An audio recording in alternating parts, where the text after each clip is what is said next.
This is Music Talk with your host, Milt Greenburg.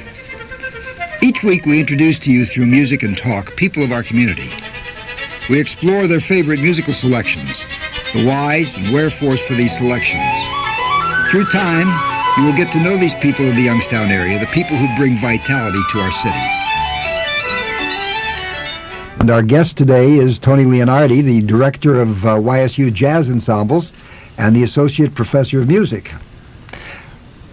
Nice to have you, Tony, and I appreciate you taking the time to come in and talk to us. My pleasure, Milton. Thank you for coming in and allowing us to know you and your favorite music.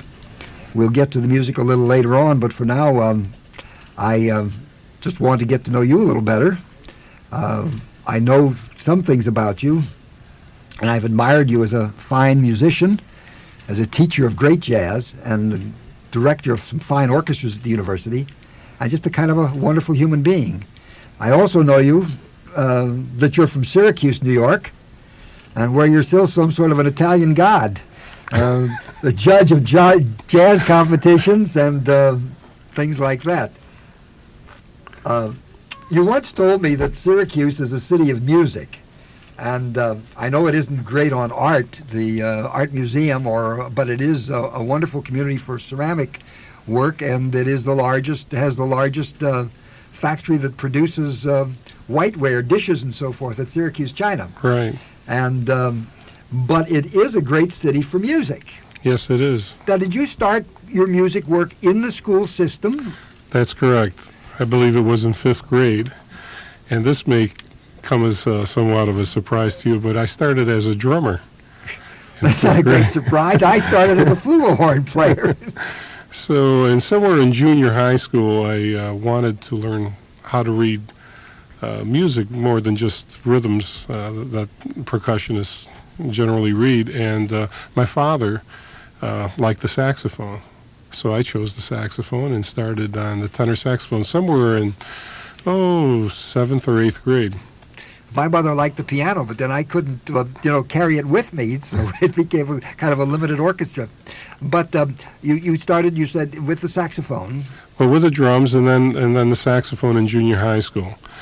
And when I began playing the saxophone, I started getting involved with little groups, and my father and mother were always big fans of the big band era. And were they not into the operas? That was a sort of a thing that, in every Jewish family you had a violin player or something. They called him a fiddle player in those days. And I thought in every Italian family they all enjoyed opera and sang opera at home. No, there were several guitar and mandolin and accordion players here and there. But in my family, actually, I was the only musician.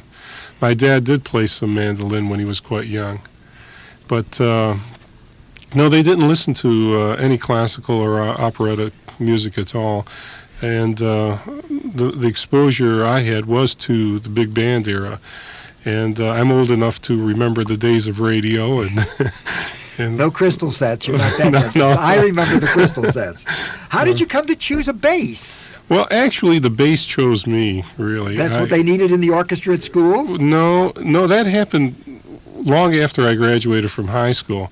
While I was in college, my first attempt at going to college was at Syracuse University, and then I transferred the following year to Ithaca College. And at that time, I was a clarinet major, because in those days they didn't accept saxophone as a major, as you're probably well Yes. aware of.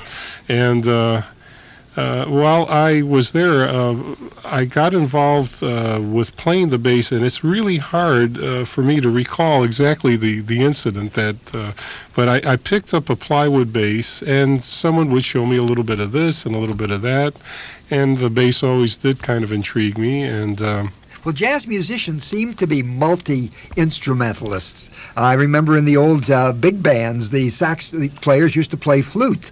They played all forms of reed instruments, and they doubled all the way around. I think that's true. Most of the really fine musicians I know play several instruments. And Lionel Hampton plays the piano. He plays drums. And of course, the vibes. That's true. But somewhere around 1950, 1960, I was working at a wonderful place in upstate New York called Three Rivers Inn. And they would bring in all the great stars like Nat King Cole and Tony Bennett and Frank Sinatra, Jimmy Durante, Sammy Davis Jr., Liberace, and so forth. And I was playing saxophone in the group, and we always had at least 18, 19, 20 pieces in the orchestra. And what would happen is after the shows were finished, we would go into the lounge and have a session. And the bass player who was when you're talking about sessions, you're talking about jam the session. jam session. Jam session, right. And the bass player who played in the show, the orchestra that backed up the stars, he was kind of a person who liked to go home right away. And my friends knew I had a little bit of knowledge of bass, and it was either I played bass or there was no session. So I was kind of pressed in the service. And at that time, I grew up with people like Sal Nistico and, of course, one of the premier tenor saxophone jazz stars in the world today, and Pete Procopio, very good friend of mine, drummer, and a host of other really fine musicians from upstate New York. And they played in the orchestra, and so if I didn't play, they would become very upset with me. Because well, then did you drift from academic life into just making a living playing? Right. When I got out of the service, I wanted to go to Berkeley at the time. And my mother was very upset. She said, "You've been away long enough. Come home. Come home. There's a music school here." But I tried to explain to her, I wanted to be a hot tenor saxophone player, and Berkeley was the place to go at the time. And since they had the financial control over me, I stayed in Syracuse. But Syracuse University was not the type of music school I was looking for, and I transferred to Ithaca because I ran into some really marvelous musicians from Ithaca, and I was playing in a big band of musicians who went to school at Ithaca. Somehow I don't figure Ithaca as a center of music. Eastman in Rochester and the other cities. Ithaca has a very, very fine school of music, conservatory style music school, and it was there too that I remember. I think that's where it happened. Now that you're jogging my mind a little bit, I took bass as a minor, and I think that's how I got to figure out where to put my fingers and so forth. And but that ended around 58, 59, and then that 59 I was at Three Rivers Inn, and that's how I got into playing the bass. Well, and I'll tell you another story. I had a very wonderful clarinet and saxophone teacher by the name of Sammy Russo, who's passed away several years ago. And Sammy would play lead alto in this band. And he was sitting at the bar listening to our session. And we took a break, and I sat next to Sam, and he says, now mind you, I've been studying saxophone and clarinet many years with him, and he says, I don't want you to be angry with me. He says, but you're a much better bass player than you'll ever be a saxophone player. And that determined you. So at that point, I said, well, maybe I should take this instrument up a little more seriously. But in those days, in the 50s and in the 40s, when in the big band sounds, they were playing set pieces. They were playing charts that you were actually mostly playing rhythm, weren't you? You were playing first beat, third beat, or in waltzes the first beat, and then there was a pa sort of thing. Well, I grew up in the era of what we call hard bop. It was post bop era, and the bass lines were a lot more sophisticated than that. Well, I just before that, in the war years, when I first met Stan Kenton, and Stan had come east with his band, and Eddie Safransky was playing the bass there. Certainly, he was one of the That was the first time I heard the bass that really took off, because in the other bands, they would sit there with a chart and just play what was written. But Jimmy Blanton, with the Duke Ellington Orchestra, of course, revolutionized the bass as a solo instrument. And Walter Page, who was with the early Count Basie Orchestra, revolutionized the bass as a walking instrument, creating interesting bass lines. And they preceded Eddie Safransky. But Safransky had much more exposure, He was right out in front of the band. Well, yeah, but also because, the black players never got, who were most of the innovators, never got the credit that was due them. and the white players always had much more exposure than the black players. So But- Safransky had much more of a listening audience than. When you play with small groups, with small combos, it seems to me that there is more opportunity for you to take a solo, to shine, or to present yourself than it is with a large band. That's true. That's true. Do you enjoy the playing with a small group where you can interpret things, where you can do what you want to do? I enjoy every aspect of playing. I really do. The time I spent with the Youngstown Symphony Orchestra and the Warren Chamber Orchestra was just wonderful. So every aspect of playing the instrument, it brings me great pleasure.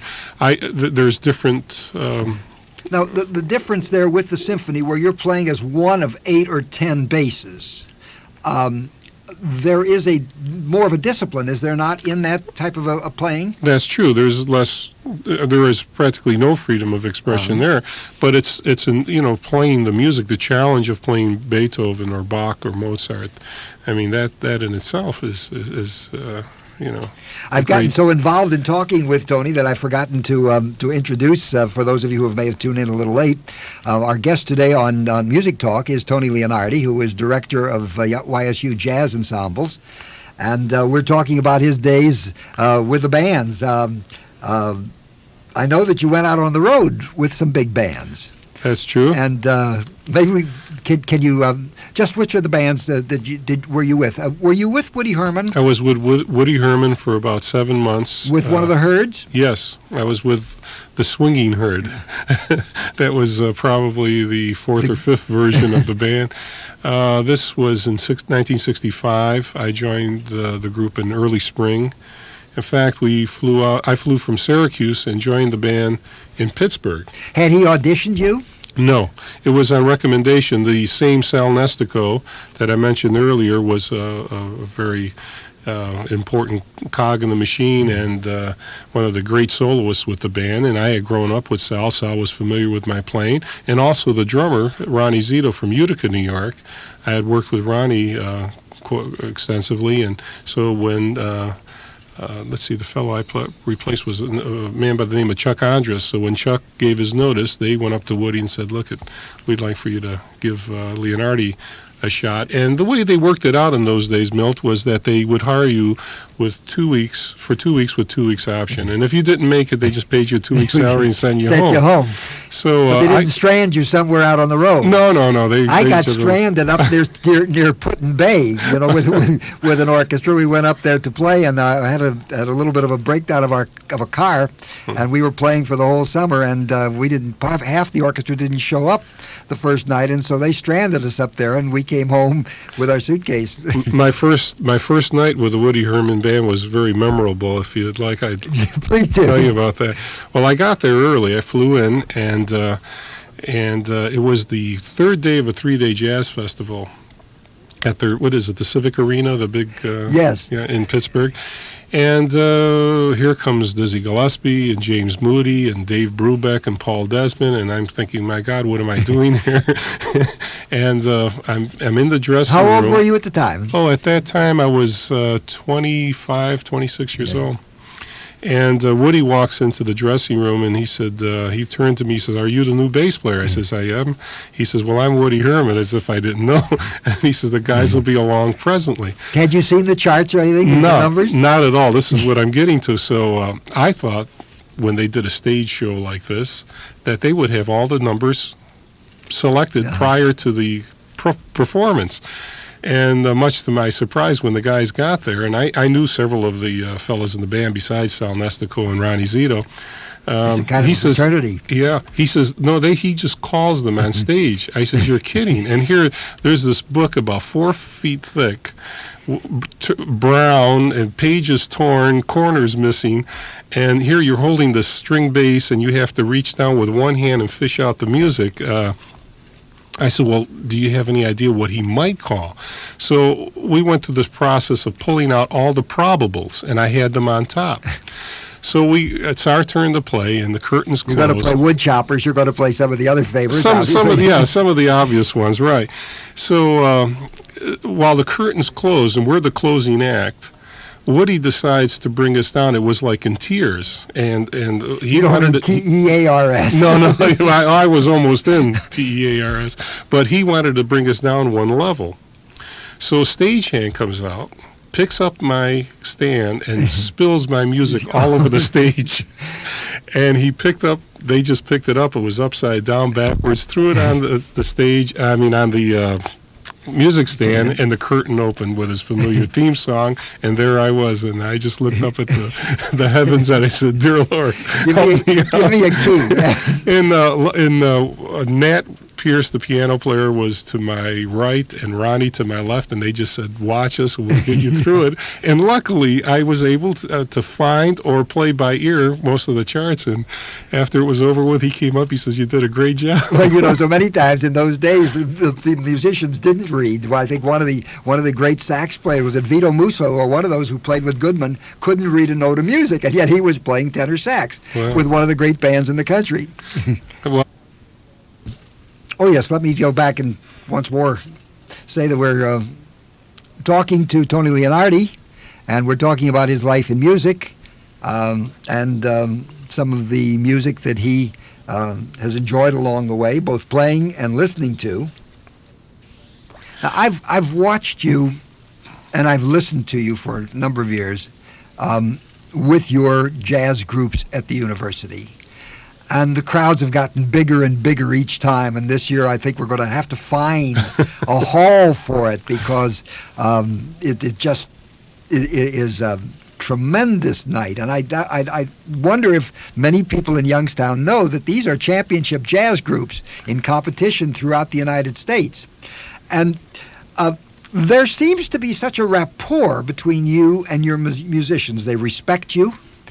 There doesn't seem to be any problem with the age difference, maybe because you've been there, you've been part of the scene, but they seem to accept what you tell them. And I spoke with Gunther Schuller when he was here, and he had tremendous admiration for what you were doing at the university. The classes are oversubscribed. You're bringing in musicians from the entire area. It's just a wonderful thing to see. Do you think that you will pass that point where you will be too old for them? I hope not. I haven't grown up yet. That's the key. That's the key. That's the key to success, right? The musicians today seem to be, and especially in your group, because they write many of their own arrangements, and the arrangements are extremely difficult and complicated. Yes. They seem to be much better trained musicians today. Doesn't it fascinate you to see what they can do on their own? Yes, it does. I'm continually amazed. We have a young saxophone player who will be coming in as a freshman this fall, and he comes from Ashland. And the program at Ashland High School is just phenomenal. Of course, it's a tribute to Dick Johnson, their director. But the facility, the knowledge that this young man is coming in with, I mean, it's you didn't see that 15 years ago. By the way, this year also marks our 20th anniversary of our first concert on campus. Yeah. Well, 20 years of jazz at YSU. I can't imagine that I've been there for 20 years listening to you, but I've tried to be at each one of them. Tony, you have 3 albums with the YSU Jazz Ensemble, and I'm sure that we would like to hear some of your favorite cuts, one or more of those cuts at this point. Which ones would you like to hear? Well, I'd like to have you play something from our latest album, which is When Tomorrow Comes. And this is, I think, our best album so far. We have 3. The first one was recorded in '82. That was entitled Reunion '82. And at that time, we had several alumni in conjunction with the current jazz ensemble at that time. Then we came out with an album called Just Friends, which has some very, very fine pieces. That's the on one that. I have. Yes, Just Friends. And then the third album is When Tomorrow Comes. And what cut would you like to hear from that? Well, there's several, actually. There's one called Mama Lamba Samba, I think you'll find interesting, and there's a very beautiful rendition of My Romance, which features Dave D'Angelo on alto saxophone. Wonderful, wonderful. And those are numbers from the most recent of the YSU Jazz Ensemble recordings. When Tomorrow Comes, copies are available by calling the Dana School of Music. I'm sure that you would like to have them, whether you are classical fans, whether you are jazz fans, whether you are just good musician fans. It is something that you will want to have. Well, you have quite a reputation here in Youngstown, and I would hope that those who have not availed themselves of the opportunity of attending your concerts, that they are, and I would hope that they're well publicized this year. Usually they are free and open to the public, and we encourage you to go and listen to the YSU Jazz Ensemble. This is an experience that you will enjoy. It is not only for the college students, it's for everybody. And Tony, I want to tell you how much fun it has been talking to you, listening to you, and experiencing with you some of the thrills you've had along the way. Milt, thank you so much for having me on behalf of my students. I'm sure that they'll be very pleased to know that you featured myself on this program, and were so generous in talking about the jazz program and the YSU Jazz Ensembles. And if any of your listeners are interested in an album, they could call the Dana School of Music, and we'll see to it that they get a Dana copy. School of Music at YSU. Right, and of course they can pick one up at a concert. And they should come to one of the concerts and hear what they're missing. Yes, they should. And we'll provide larger quarters. Just please come. Thank you so much, Milt.